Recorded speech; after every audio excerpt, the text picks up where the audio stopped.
السلام عليكم خوتي، مرحبا بكم. صباح الخير والرباح عليكم. اليوم غادي نعملو طرشي العراقي مخلل ديال الجزر مقطع شرائح، الشيفلور واللفت مقطع شرائح. هادو الرويسات الصغار الشيفلور، والكروب مقطع مربعات. وعندي البربه مقطعه حتى هي شرائح. ما ملتش بزاف البربه غير باش كيعطيها واحد اللون يعني عجيب. ما كيبقى الاختيار ديالكم، بغيتو تعملوا منها بزاف بغيتو شويه، انا عملتي شويه. صافي الملحه عندي زلافه صغيره، 2 مغارف السكر كبارين، وعندي 2 كيسان د الخل. يلا مرحبا بكم، دخلوا عندي القناه، فعلوا الجرس باش يوصلكم الجديد، ومرحبا. غناخذوا الاناء اللي غادي نخللوا فيه، نعملوا الملحه،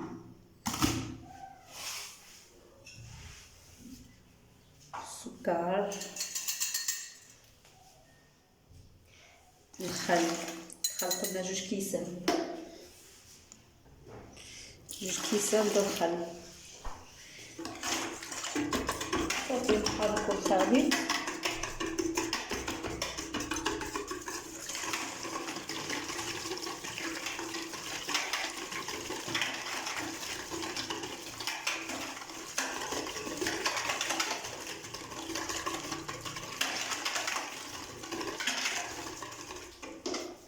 واحد الحاجه اللي ما قلتهاش في المخللات اخرى نسيتها، انا هنقولها لكم دابا. الماء كنستعملوا الماء يكون مغلي، كتغليه وتخليه يبرد عاد كتستعملوا. ما كتستعملش الماء مقريف مباشره، يعني دائما الماء يغلى خليه حتى يبرد واستعملوا.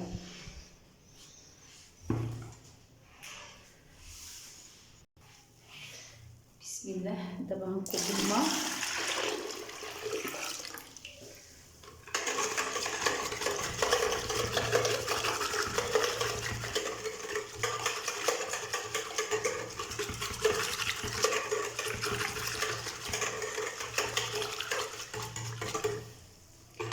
صافي نعمل شويه د البربر،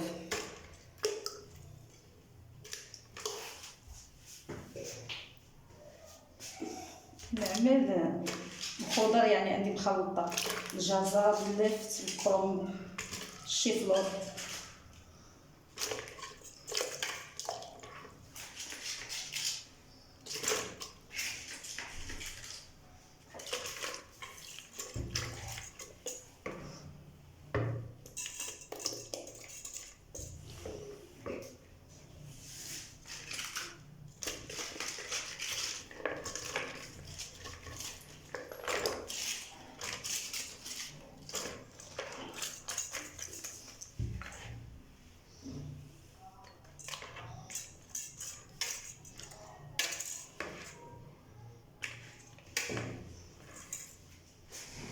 الورق حاولوا تفتحوهم هنا ديال الكرنب يجيو وريقات.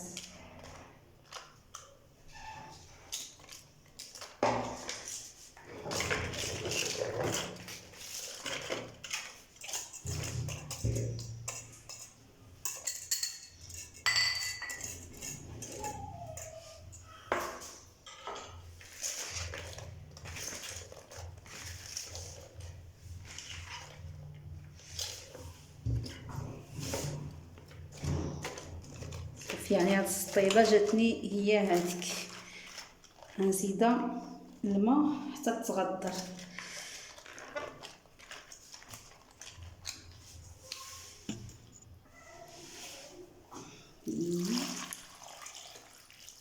صافي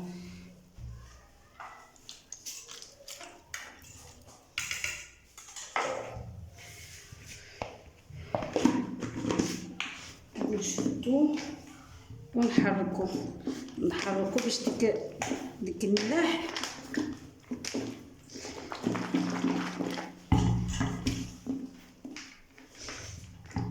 مليح تخلط كامله.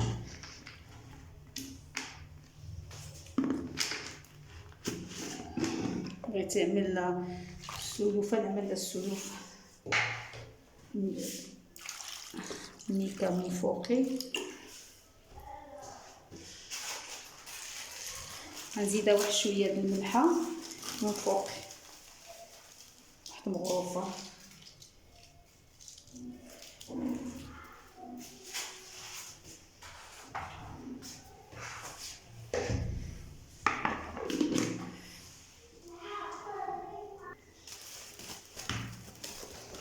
نزيدو السلوفان،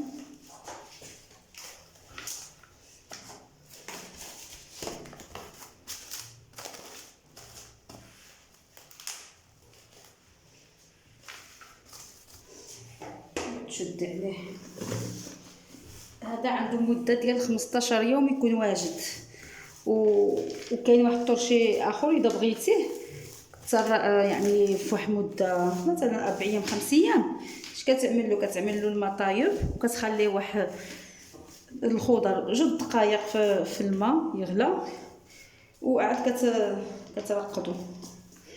ولكن الطريقه الصحيحه هي هذه. هذا عنده 15 يوم 20 يوم ان شاء الله يا ربي يكون واجد.